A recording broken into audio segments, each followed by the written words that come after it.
Hello friends, स्वागत है आपका यूजी के लाइब्रेरी पर। आज हम देखेंगे बौद्ध धर्म, ठीक, क्योंकि एक इंपॉर्टेंट टॉपिक है इतिहास के विषय के लिए। और अगर आप कोई भी एग्जाम दे रहे हैं, चाहे आने वाला सीजीएल हो या फिर आने वाला 15 और 16 अक्टूबर को जो SSC पीईटी होना है, चाहे वो, उसमें तो गिवन है ये टॉपिक कि आना ही आना है। ठीक, इस वीडियो से आपके बहुत सारे क्वेश्चंस एग्जाम के कवर हो जाएंगे, चाहे वो प्रीवियस ईयर हो या आने वाले एग्जाम के क्वेश्चंस हो। ठीक है, तो बिल्कुल वीडियो को मजे मजे में बिल्कुल ध्यान से देखिएगा। शुरू करते हैं। ठीक, बौद्ध धर्म पढ़ने जा रहे हैं। इससे पहले मैंने जैन धर्म का एक वीडियो अपलोड किया है, तो आप अगर आपने नहीं देखा हो तो आप देख लीजिएगा। आगे बढ़ते हैं बौद्ध धर्म के लिए। देखिए, बौद्ध धर्म की हम बात करेंगे तो इसकी जो स्थापना, देखो आपने और धर्मों में देखा होगा कि जैसे हिंदू धर्म की बात करें तो भगवान के कई सारे अवतार हैं, जैसे विष्णु जी के कितने सारे अवतार हैं। ऐसे अगर आप जैन धर्म की बात करोगे तो उसमें तीर्थंकर वगैरह हुए हैं, ठीक है ना। लेकिन बौद्ध धर्म में आपको ऐसा कुछ देखने को नहीं मिलेगा। ठीक, इसमें बात होगी सिर्फ गौतम बुद्ध की, जिन्होंने इसकी स्थापना की थी। तो बुद्ध धर्म की, जो बुद्ध धर्म कह लो या बौद्ध धर्म कह लो, उसकी जो स्थापना है वो गौतम बुद्ध ने की थी। ठीक, इनका एक नाम शाक्य मुनि है। क्यों है? क्योंकि शाक्य कुल के ही इनके पिता थे, ठीक है ना। शाक्यगढ़ के इनके पिता थे और वो भी एक राजा थे। ठीक, तो इनका जो जन्म है, किनका? गौतम बुद्ध का। ये जो जन्म है 563 ईसा पूर्व लुम्बिनी में हुआ था। लुम्बिनी कहाँ पे? कपिलवस्तु। कपिलवस्तु कहाँ पे? नेपाल की मैं बात कर रहा हूँ। ठीक, इसलिए आप जब जाएंगे तो नेपाल में आपको कई सारे बौद्ध मठ देखने को मिलते हैं। ठीक, इनके बचपन का नाम, देखो हर किसी के बचपन का नाम होता है। जैसे वर्धमान, किनके बचपन का नाम था? महावीर स्वामी के। ठीक, जैन धर्म के जो 24वें तीर्थंकर थे उन्हीं का नाम था बचपन का, ठीक, वर्धमान। इसी तरह इनके बचपन का नाम क्या है? सिद्धार्थ। ठीक, इनके पिता का नाम था शुद्धोधन। क्या नाम था? शुद्धोधन, जो कि शाक्य डायनेस्टी के राजा थे। ठीक, इनका कुल भी यही था। माता, इनकी माता का नाम था महामाया। क्या नाम था? महामाया। लेकिन जब इनका जन्म हुआ और 7वें दिन इनके माता की मृत्यु हो गई, तो उनका, देखो 7 दिन का बच्चा छोटा, ठीक है ना, तो उसका पालन पोषण करना है। तो इनकी जो मौसी थी, किनकी? गौतम बुद्ध की जो मौसी थी, या कह लीजिए शुद्धोधन की जो साली जी थी, ठीक, उन्होंने इनका पालन पोषण किया। ठीक, अच्छा, तो इनकी मौसी का नाम क्या हुआ? प्रजापति गौतमी, और इन्हीं ने इनका नाम गौतम दिया। ठीक है, तो अभी तक इनका बचपन का नाम सिद्धार्थ हो गया और अब क्या पड़ गया? गौतम। अब गौतम बुद्ध तक कैसे पहुंचे, आइए बात करते हैं। ठीक है ना। जब ये बड़े हुए, अब देखो इनके जन्म के पहले जब ये अपनी माता के पेट में थे, गर्भ में थे, तभी एक ब्राह्मण ने, एक बड़े पंडित ने, महर्षि ने भविष्यवाणी कर दी थी। अब राजा महाराजा लोग हैं, इनके आते रहते हैं दरबार में लोग, ठीक है ना। उन्होंने कह दिया कि ये जो बालक है वो बहुत बड़ा ज्ञानी होगा। चलो इधर तक तो ठीक है, कि कौन नहीं चाहे, किसके पेरेंट्स नहीं चाहते कि उनका बच्चा ज्ञानी ना हो। चलो ये ठीक है, ये भविष्यवाणी टिक हो गई। नेक्स्ट उन्होंने दूसरी भविष्यवाणी की कि ये बहुत बड़ा सन्यासी बनेगा, वैरागी बनेगा। ठीक है, अब शुद्धोधन जो थे, इनके जो पिता थे, जो राजा थे, उन्हें टेंशन हो गई। उन्होंने कहा अरे यार इतना राजपाट है, सब कुछ कौन संभालेगा? अगर वैराग्य हो जाएगा, वैरागी पैदा हो जाएगा तो फिर क्या होगा? इस सबको कौन संभालेगा? जैसे आजकल होता है ना, बड़े बड़े बिजनेस में उन्हें टेंशन रहती है, इस बिजनेस को कौन संभालेगा? तो कौन संभालता है? उनके बेटे संभालते हैं। इसी तरह, ठीक, तो अब उनके बेटे का जो जन्म होगा वो वैरागी ना बने, ठीक है, सन्यासी ना बने, वो सन्यास ना ले, तो इसकी कई सारी व्यवस्थाएं की गई। कैसे गई? देखो, अगर किसी को सन्यासी बनने से रोकना हो, या फिर अब देखो सन्यासी लोग हैं, ये लोग जिंदगी के मूल तत्व पर ध्यान देते हैं। मोह माया से कोई लेना देना नहीं है इनको, ठीक है ना, पैसा कमाने वमाने से कोई लेना देना नहीं है। ये लोग यथार्थ पे जीते हैं कि क्या लेकर आए और क्या लेकर जाएंगे। ठीक, सिकंदर के लिए भी एक बात कही जाती है, सिकंदर ने दुनिया भर को जीत लिया, लेकिन जब उसकी मौत हुई तो कुछ भी साथ नहीं ले जा पाया। इसलिए कहते हैं ना, जब सिकंदर गया तब उसके दोनों हाथ खाली थे। ये बहुत बड़ी एक पंक्ति है जिसको आए दिन यूज़ किया जाता है। ठीक, तो इसी तरह, तो अब इनको वैराग्य लेने से रोकने के लिए काफ़ी सारी व्यवस्था की गई। कैसे व्यवस्था की गई? कि इनको महल से बाहर नहीं निकलने देते थे, ठीक है ना। महल में पूरे ऐशो आराम की बिल्कुल सुविधा कर दी गई थी। ठीक, फिर और थोड़ा सोचा गया कि अब और क्या कर सकते हैं। तो देखो, अगर किसी की प्रगति को रोकना है, ठीक है ना, किसी को रोकना है तो क्या कर दो? उसकी शादी करा दो। शादी करा दोगे तो बंधनों में बंध जाएगा। शादी के द्वारा क्या हो जाता है? आदमी बंधन में बंध जाता है। तो इन्होंने कहा शादी करा देते हैं, बाकी इनकी सारी जिम्मेदारी जो होगी वो पत्नी की हो जाएगी, पत्नी देखभाल करेगी इनकी, और इनके मन में वैराग्य जैसे संन्यास लेने वाले भाव समाप्त हो जाएंगे। ठीक, मोह माया में फंस जाएंगे। तो इनकी 16 वर्ष जब ये बड़े हुए, और 16 वर्ष में इनकी शादी करा दी गई। जब शादी करा दी गई तो इनकी पत्नी यशोधरा, क्या? यशोधरा। और यशोदा किनका नाम था? वर्धमान महावीर की। ठीक, तो यशोधरा इनकी पत्नी बनी। ठीक है, अच्छा, अब इनको बोल दिया गया कि भैया देखो, इन्हें अपने कंट्रोल में रखो, बांध के रखो, मोह माया में उलझा के रखो, इन्हें संन्यास नहीं लेने देना है। भविष्यवाणी की थी ऋषि मुनि ने। ठीक है, इनका फिर पुत्र हुआ। अब शादी हुई, फिर पुत्र हुआ। पुत्र का नाम राहुल। अब देखो, एक दिन जो घूमने निकले, ठीक है ना, महल से बाहर निकले, महल से बाहर जब निकले तो इनके पिता ने पूरी व्यवस्था करा दी कि कोई भी ऐसी चीज़ इन्हें ना देखने को मिले जैसे इनके मन में संन्यास लेने का भाव पैदा हो जाए। ठीक है ना, तो सारी मतलब पूरी गरीबी छुपा दी गई। मतलब कोई ऐसा कुछ भी दृश्य ना दिखे, जैसे आजकल, जैसे आपने इलेक्शन के दौरान देखा होगा, कोई नेता अगर आपके एरिया में आ रहा है, ठीक है, किसी राज्य में आ रहा है, किसी जिले में आ रहा है, तो आप देखोगे वहाँ की बिल्कुल रूपरेखा बदल दी जाती है। ठीक है, रोडें सही हो जाएंगी। जैसे आज आ रहा है तो एक हफ्ते पहले से काम शुरू हो जाएगा, बिल्कुल रंग रोगन कर दिया जाएगा, बिल्कुल सिटी ऐसी लगेगी जैसे मानो कोई बहुत बड़ा महल बिल्कुल सजा हुआ, इस तरह से। ठीक है, तो ऐसे कर दिया गया। फिर ये निकले, तो अब ये राजा राजपुत्र हैं तो घोड़े पर निकले सवारी पर, ठीक है ना। तो इनका एक सारथी था, सारथी उसका नाम था चेन्ना। क्या था? चेन्ना। पूछा जाता है ये वन लाइनर में, ठीक। चेन्ना इनके सारथी का नाम था, ठीक है। घोड़े का नाम क्या था? कंथक। क्या था? कंथक। अच्छा, तब निकले तो इन्होंने 4 चीजें देखी, ठीक है। जब ये आगे बढ़ते गए इन्हें कुछ दिखाई नहीं दिया, फिर इन्होंने कहा और आगे चलो भाई। तो जब जंगलों की ओर जाने लगे ऐसे घूमते घामते, तब इन्हें 4 चीजों पर इनका ध्यान दिया गया। पहला, इन्होंने देखा वृद्ध व्यक्ति। तो चेन्ना से पूछा भाई ये क्या है? तो इन्होंने कहा सर ये वृद्ध व्यक्ति है, बूढ़ा हो चुका है ये, ठीक है ना, अब इसमें ताकत नहीं है।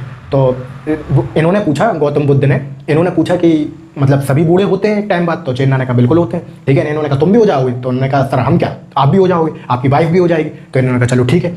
इसके बाद पहुंचे आगे तो इन्हें बीमार व्यक्ति देखा। क्या? बीमार व्यक्ति देखा। इन्होंने कहा इसे क्या हुआ?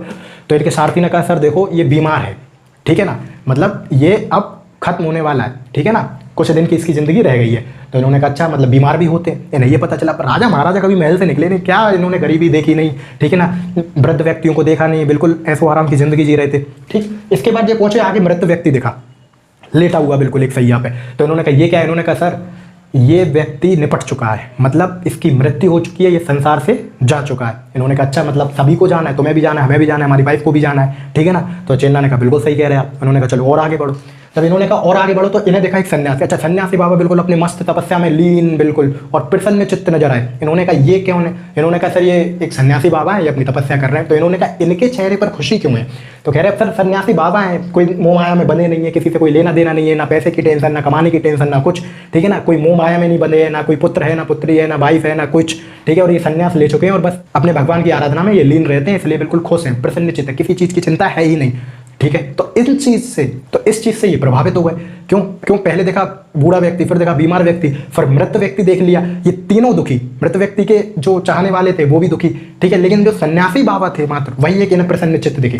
तो वो इनके मन को भा गए। इनके मन में एक बात बैठ गई कि सन्यास ही मूल मंत्र है रहने का जीवन में, ठीक है। चलो तब इन्होंने फिर इस चीज़ को सोचा, ठीक है भाई। तो इनके मन में भाव आने लगा कि अब संन्यास लेना पड़ेगा, ये सब मोह माया है, जहाँ हम अभी रह रहे हैं, जी रहे हैं, जैसा जीवन व्यतीत कर रहे हैं वो सिर्फ और सिर्फ मोह माया है, कहीं कुछ नहीं रखा है। हमें भी बीमार होना है, हमारी भी मृत्यु होनी है, ठीक है ना। तो इसलिए अभी कल होना है सो आज त्याग दो सब कुछ, ठीक है। लेकिन इस दौरान क्या था, इनकी जो वाइफ थी यशोधरा, वो थी प्रेग्नेंट, ठीक ना, उनका बेटा होने वाला था। अब होता क्या है, राजमहलों में जो सेवक होते हैं, जो नौकरानी वगैरह होते हैं, वो खबर लेके आते हैं, इनके पास खबर लेके, ठीक है ना। इनके जब बच्चा हुआ तो वो खबर लेके आए कि मुबारक हो आपको बेटा हुआ है, ठीक है भाई, बेटा हुआ। तो इन्हें वो टेंशन कि अरे यार हम तो संन्यास लेने की सोच रहे थे और अब ये बेटा पैदा हो गया। लेकिन कुछ दिन बीते बट ये माने नहीं, इन्होंने कहा संन्यास तो लेना ही लेना है, जिंदगी का सत्य मैंने जान लिया है, देख लिया है कि संन्यास ही जीवन का बिल्कुल अंतिम सत्य है, ठीक है ना। वही आदमी खुश रह सकता है जिसने संन्यास ले लिया हो, ठीक है भाई, क्योंकि कोई चिंता नहीं रहती, कोई बिल्कुल बंधन मुक्त हो जाते हैं, ठीक। अच्छा, तो फिर अब सब लोग रोकने लगे लेकिन ये माने नहीं। तो 29 वर्ष की आयु में इन्होंने संन्यास ले लिया और ये सबको छोड़ के चले गए, अपने माता को, पिता को, ठीक है। इनकी जो माता जो मौसी थी वो प्रजापति गौतमी को छोड़कर चले गए, अपनी वाइफ यशोधरा को छोड़कर चले गए, अपने बच्चे को छोड़कर चले गए। और तो और नंद इनका भाई कौन, देखो हुआ क्या, जब इनकी माता की मृत्यु हो गई तो इनके जो पिता हैं उन्होंने इनकी मौसी से शादी कर ली थी। पहले होता था, ठीक है ना, जैसे वाइफ की मृत्यु हो जाए तो फिर जो हस्बैंड क्या करता है, वाइफ की जो सिस्टर है उससे शादी कर लेते हैं, ठीक है ना, इस तरह से। तो इन्होंने ऐसे शादी कर ली, तो इनसे जो पुत्र हुआ तो उनका नाम था नंद। तो इनके भाई, तो गौतम बुद्ध के जो भाई थे वो थे नंद, ठीक है ना, उनको भी ऐसे त्याग कर ये चले गए, ठीक है। तो 29 वर्ष की आयु में जो घर त्याग कर चले गए। अब जो घर से जब निकले, सब कुछ त्याग तूग कर जब घर से निकले तो इन्होंने पहले एक गुरु बनाया। देखो बिना गुरु के शिक्षा कहाँ, ठीक है ना, इसीलिए गुरु की महिमा बिल्कुल अपार है, ठीक है ना। इसलिए आपने वो दोहा भी सुना होगा, गुरु गोविंद दो खड़े काके लागू पाए, बलिहारी गुरु आपने गोविंद दियो बताए, ठीक। अच्छा, अब बात करते हैं कैसे। देखो तो इन्हें पहले जो गुरु मिले वो मिले अलार कलामा, ठीक है ना, अलार कलामा। उनसे इन्होंने सांख्य दर्शन की शिक्षा ली, ठीक है ना, सांख्य दर्शन की शिक्षा ली। इसके बाद इन्होंने कहा यार अभी ज्ञान अधूरा लग रहा, थोड़ा अभी और कुछ ज्ञान प्राप्त करना चाहिए। तो ये दूसरे से मिले रुद्रक रामपुत्र, इनसे इन्होंने शिक्षा ली, ठीक है। जब इन्होंने शिक्षा ले ली तो ये सब त्याग के बिना खाना पीना ऐसे बैठ गए और तपस्या करने लगे। पर इन्होंने कहा कि अगर हम सब कुछ ऐसे खाना पीना बंद कर देंगे फिर तो हमारी मृत्यु हो जाएगी जल्दी, ठीक है ना, कमजोर पड़ जाएंगे, मृत्यु हो जाएगी। तो इन्होंने मध्यम मार्ग चुना। इसलिए पूछा जाता है कि मध्यम मार्ग किन्होंने चुना, तो किन्होंने चुना, गौतम बुद्ध ने चुना, ठीक है। तो मध्यम मार्ग चुना यानी कि एक नदी के किनारे ये पहुंचे जिसका नाम था निरंजना नदी। फिर निरंजना नदी के किनारे ये पहुंचे और 35 वर्ष की आयु में इन्हें ज्ञान की प्राप्ति हुई। किस पेड़ के नीचे बैठे थे ये, वो था वृक्ष पीपल का। पीपल का। लेकिन जब इन्हें ज्ञान की प्राप्ति हो गई तो उसे बोधि वृक्ष कहा गया। क्या कहा गया? बोधि वृक्ष कहा गया, ठीक है। और वो जो जगह थी वो थी गया, तो उसे बोध गया कहा जाने लगा, ठीक है ना। तो 35 वर्ष की, देखो 29 में घर त्याग दिया, 6 वर्ष की पूरी प्रोसेस रही पूरी तपस्या की, और 35 वर्ष की आयु में बोध गया में बोधि वृक्ष के नीचे निरंजना नदी के किनारे इन्हें ज्ञान की प्राप्ति हो गई। इतना क्लियर है? चलिए, जब इन्हें ज्ञान की प्राप्ति हो गई तब इन्हें बुद्ध कहा जाने लगा, बुद्ध। और इनका एक नाम तथागत भी पड़ा। क्या? तथागत भी पड़ा। तो इनके बचपन का नाम क्या था? सिद्धार्थ, ठीक है। गौतम क्यों कहा जाता? क्योंकि इनकी माता ने इनका नाम रखा था। कौन? इनकी मौसी ने, जो कि प्रजापति गौतमी उनका नाम था, ठीक है। और बुद्ध क्यों पड़ा? क्योंकि इन्हें ज्ञान की जब प्राप्ति हो गई तो उन्हें बुद्ध कहा जाने लगा और तथागत भी कहा जाने लगा। तो नाम का फंडा क्लियर, ठीक है। अब आगे बढ़ते हैं, ठीक। अब देखो ये कुछ चीज़ें आपको याद रखनी है। जैसे इनका जन्म हुआ लुम्बिनी में, ज्ञान की प्राप्ति हुई बोध गया में, ठीक। फिर ये आगे बढ़े, जब इन्हें ज्ञान की प्राप्ति हो गई तब ये आगे बढ़े और ये सारनाथ पहुंचे। सारनाथ में इन्होंने पहला अपना प्रवचन दिया और उसको कहा गया धर्म चक्र प्रवर्तन। क्या? धर्म चक्र प्रवर्तन पहला उपदेश दिया गया। पूछा जाता है कि बुद्ध ने अपना पहला उपदेश किस जगह पर दिया, तो वो नाम था सारनाथ, ठीक है ना, सारनाथ। तो आपको ये भी याद रखना है, ठीक। अच्छा, कुशीनगर में इनकी मृत्यु हुई थी, कुशीनगर में इनकी मृत्यु हो गई थी, ठीक है, 483 ईसा पूर्व में, 80 वर्ष के थे जब ये, ठीक है। तो आपको ये चारों नाम याद रखना है, ठीक है ना। तो लुम्बिनी, बोधगया, सारनाथ और कुशीनगर, ठीक। अच्छा, इसके बाद ये पहुंचे राजगृह। जब ये राजगृह पहुंचे तो बिंबिसार वहाँ का राजा था, उसका पुत्र था अजातशत्रु, वो भी हम आगे पढ़ेंगे, ठीक। तो वहाँ पे पहुंचे, बिंबिसार ने इनकी शिक्षा ग्रहण की, इसके शिष्य बने। तो फिर वेणुवन विहार इनको दान दे दिया कि आप ये रखिए, चलिए, ठीक। इसके बाद पहुंचे लुम्बिनी में इन्होंने अपने परिवार वालों को ज्ञान दिया, ठीक है ना, परिवार के जितने भी लोग थे उन्हें ज्ञान दिया, चलो ठीक है। फिर ये पहुंचे श्रावस्ती, ये बहुत इंपॉर्टेंट चीज़ है, मैं बता रहा हूँ, बिल्कुल नोट कर लेना आप, ठीक। तो श्रावस्ती पहुंचे, वहाँ पे प्रसेनजीत राजा था, ठीक है, वो इनका शिष्य बना। के बाद एक व्यापारी, ठीक है ना, एक व्यापारी अनाथ पिंडक नाम का एक व्यापारी इनका शिष्य बना। इन्होंने जेतवन विहार इन्हें दान में दे दिया, ठीक है ना। वहीं पे एक व्यापारी और थे, उनकी पुत्री विशाखा, वो भी इनकी शिक्षा ग्रहण की और शिष्या बनी, ठीक। डाकू अंगुलीमाल, देखो ये खतरनाक डाकू था, ठीक है ना, जो भी मतलब वहां से गुजरता था तो ये रोक लेता था और लूटपाट कर लेता था और जितने भी लोग थे उनकी उंगलियां काट देता था और उन उंगलियों की माला बना के गले में पहनता था, ठीक है, इसलिए इसे अंगुलीमाल बोलते हैं, ठीक है। तो बौद्ध भगवान को कहा गया कि आप इधर से नहीं गुजरना अपनी यात्रा के दौरान। उन्होंने क्यों नहीं गुजरना? तो उन्होंने कहा इधर खतरनाक एक डाकू रहता है, तो वो ऐसे ऐसे काम कर देता। उन्होंने कहा तो हम यहीं से गुजरेंगे, ठीक है ना। तो बस ये गुजरे, तो इन्हें फिर रोका गया कि नहीं देखो ऐसा नहीं करो, बहुत खतरनाक डाकू है, वो किसी की मानता सुनता नहीं है, ठीक है। तो इन्होंने कहा कि नहीं, अब मैं यहीं से जाऊँगा, ठीक है ना। तो जब ये आगे बढ़े तो डाकू से भेंट हुई, तो उन्होंने कहा अच्छा एक बात बताओ। तो डाकू ने कहा आप रुकोगे नहीं? मैंने कहा मैं तो रुकाऊं, क्या तुम कब रुकोगे? तो उन्होंने कहा अच्छा मैंने क्या किया? तो उन्होंने कहा कि तुम ये सब गलत करते हो, ठीक है ना, लूटपाट कर लेते हो, लोगों को मार काट देते हो। तो डाकू फिर भी नहीं माना, तो डाकू ने कहा कि मैं तो आपको भी लूटूंगा। तो इन्होंने कहा कि अच्छा एक काम करो, इससे पहले एक पेड़ दिख रहा है, उसकी डाली को तोड़ कर लेके आओ। तो उन्होंने कहा मैं पूरा पेड़ उखाड़ सकता हूँ, आप डाली की बात कर रहे हो, तोड़ के ले आए। उन्होंने कहा इसे जोड़ दो दोबारा, तब जुड़ेगी तो है नहीं। तो फिर महात्मा बुद्ध ने बोला उससे कि जब आप तोड़ने के बाद किसी को जोड़ नहीं सकते हैं तो आपको किसी को लूटने का, मारने का, काटने का कोई हक नहीं है। जब आप उसको एज इट इज़ फिर से नहीं बना सकते तो आपको उसको बिखेरने का भी कोई हक नहीं है। बस ये बात उसके दिल में बैठ गई, फिर ये बहुत बड़ा सन्यासी बन गया, ठीक। तो इनको सुधारा इन्होंने। फिर ये पहुंचे वैशाली में लिच्छवी उन्होंने कुदाग्रशाला। इसके बाद यहीं पर इनका एक प्रिय शिष्य था आनंद के कहने पर इन्होंने जो स्त्रियों की जो एंट्री है वो संघ में देनी शुरू कर दी, ठीक है ना। अपने जो बौद्धिज्म का जो ग्रुप था, इनके जो फॉलोअर्स का ग्रुप था, उसमें स्त्रियों की भी एंट्री हो गई, ठीक है। पहले अब तक ऐसे मान लो कि इनका जो बॉयज़ स्कूल चल रहा था, फिर उन्होंने कोएड कर दिया, ठीक, मतलब स्त्रियों की भी एंट्री इसमें हो गई, ठीक है। यहीं पर वैशाली में अच्छा एक क्वेश्चन आता है कि सबसे ज़्यादा इन्होंने उपदेश कहाँ दिए? तो श्रावस्ती में। क्यों? क्योंकि सबसे ज़्यादा अपने जीवन काल का समय इन्होंने श्रावस्ती में ही व्यतीत किए। अब ज्ञानी पुरुष जहाँ रुकता है वहाँ ज्ञान का प्रचार प्रसार तो होता ही है, तो सबसे ज़्यादा उपदेश भी इन्होंने वहीं दिए, ठीक है ना। वर्षा काल का भी व्यतीत इन्होंने यहीं पर किया था। सबसे ज़्यादा जीवन में कहाँ व्यतीत किया? श्रावस्ती में। इतना आप याद रखेंगे, ठीक।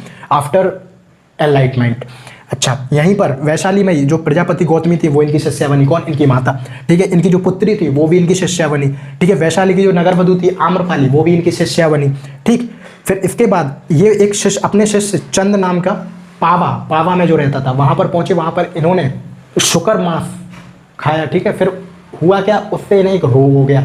जब रोग हो गया फिर ये आगे पहुंचे कुशीनगर, वहाँ पे इन्होंने अपना अंतिम उपदेश दिया अपने शिष्य किसे? सुभद्र को अंतिम उपदेश दिया। और फिर 483 BC में इनकी मृत्यु हो गई हिरण्यावती नदी के तट पर। और ये कहाँ है? ये है कुशीनगर में। कहाँ? कुशीनगर में। इसलिए मैंने बोला था ये 4 नाम आपको याद होना चाहिए। कुशीनगर में, इसलिए मैंने कहा था आपको ये 4 नाम 4 जगह याद होनी चाहिए। लुम्बिनी जहाँ पे इनका जन्म हुआ है, इसके बाद आपको बोध गया जहाँ पर इन्हें ज्ञान प्राप्त हुआ, गया से ज्ञान याद रख लो, इसके बाद पहुंचे सारनाथ, सारनाथ में प्रसार हुआ ज्ञान का, और फिर जब प्रसार हो गया उसके बाद इनकी मृत्यु हुई कुशीनगर में। ठीक है, चलो। अच्छा, एक कुशीनगर एक्सप्रेस ट्रेन भी चलती है, ठीक है ना, तो वहीं जाती है, कुशीनगर जाती है। तो इतना आई थिंक आपको पूरा क्लियर हो गया होगा। हमने जन्म से शुरुआत की और इनकी मृत्यु तक पूरा एक लेक्चर देखा। आई थिंक आपको बहुत अच्छे से ये लेक्चर समझ में आया होगा। अगर वीडियो पसंद आए तो प्लीज़ इसे लाइक कीजिएगा। इसका दूसरा पार्ट और आएगा जिसमें हम बौद्ध धर्म को तो डिस्कस करेंगे और जैन धर्म को भी थोड़ा डिस्कस कर लेंगे, ताकि जितना थोड़ा भी जो बचा हुआ पार्ट है वो भी एक ही वीडियो में कंप्लीट हो जाए। तब तक के लिए थैंक यू सो मच।